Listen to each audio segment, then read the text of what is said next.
Hi guys, this is Ahyat Ishak, and today we're gonna look at another article from iProperty.com. And today I was just browsing some older articles. This one was dated January 31st, 2013, and this is a really interesting article about the Prima, the project Rumah Satu Malaysia. And this is an article by Rakesh Kumar of iProperty. Well done, Mr. Rakesh Kumar. So I just want to share with you guys a couple of things that I picked up on this article. So I suggest that everybody read this. This is going to be a super article for you to get up to speed about what Prima is all about. And basically, this is going to be quite a long video review.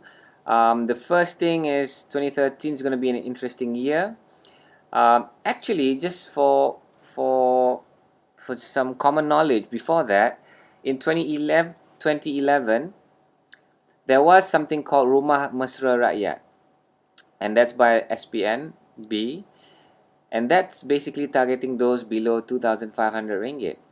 But Prima is basically the one that was announced 4th of July of that very same year, 2011, and it's supposed to target those earning, you can see my cursor here, 2,500 to 7,500. Now you can see here, this is going to be the new range for what they call the middle income, and the next few paragraphs is going to look into why they want to target this. This is basically they see a lot of non-home ownership in this category of 2,500 to 5,000 ringgit. So I suppose this is Dato Abdul Muttalib, and not a lot of people know that this man here is quite integral in the making and in the concept of the Prima model.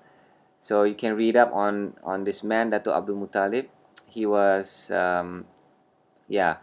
So okay, just a couple of things here. You can see here. Hello, Mr. Dato Abdul Muttalib. Okay. Here, the target group. All right. A lot of people ask me, Ahyat,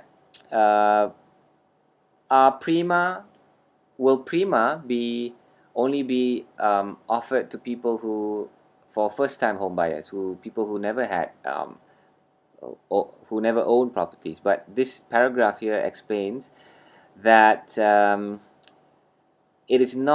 Prima is not only for first-time home buyers, but it's basically open to a lot of people. If you already own a property, you'll still be eligible for Prima units. So you can check out a few paragraphs here that explains that point.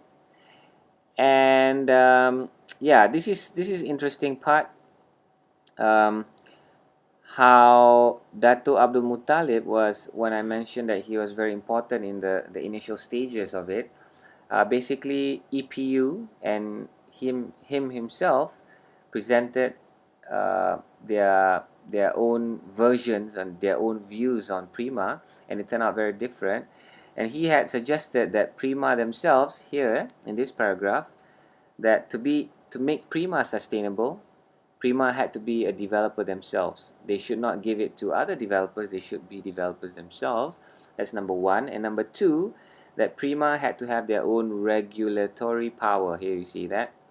So if Prima was not given full authority, the initiative would not be sustainable. Now I do agree. If they wanted to enforce certain things about Prima, I mean, they would have to have full regulatory power.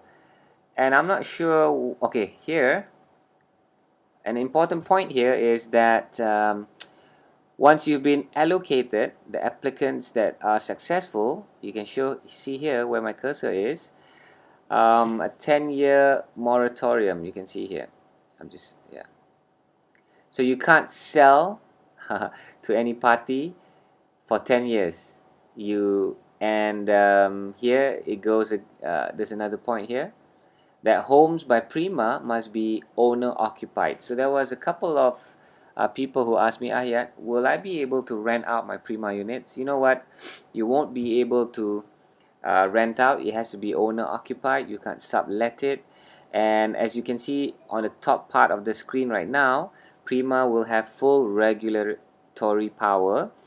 And here I'm just going to bring it up. On this top part of the screen, you can see the paragraph here. There is actually a Prima Act, and I'm not really sure about what the Prima Act contains, but basically this will give them a lot of power, legal power, right? And there will be a lot of enforcement to it, hopefully. Yeah. So a lot of work was done in 2012. They spent a lot of time to look for good locations, land banks belonging to the federal government and the state government. So that was kind of interesting. Yep. So just scrolling down, earlier on, they had met up with 15 developers, and they've met up with the Association of Real Estate and Housing Developers in Malaysia, just to explain what it all means. So it's I suppose it's a good initiative by the government of the day, and this is the cool part here. So in a typical scenario, when there are developments that are being sold below the market price, people will camp outside the sales gallery for hours or even days before the launch. But here, everyone gets a chance through a balloting process, and there is no Bumiputra discount or quota. Now, I just repeat that. No Bumiputra discount or quota. So it's going to be fair. As long as you apply for Prima, everyone has the same fighting chance. And I'm just going to scroll down here, the last few paragraphs. This is interesting. Prima is not considered low cost or lower middle cost type of homes. Now, this is a lot of myth about Prima. Prima is going to be indeed lifestyle homes. So he mentioned this. The point is, people in the middle income bracket also have certain expectations in terms of lifestyle. So, this is going to be cool.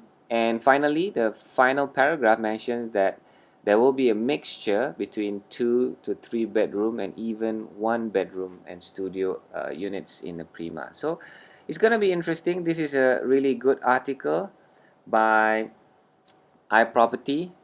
It's a quick read for you to understand really quickly what Prima is. So till the next video in review of articles on property that I find interesting. So thanks for watching, and see you guys in the next video. Bye bye.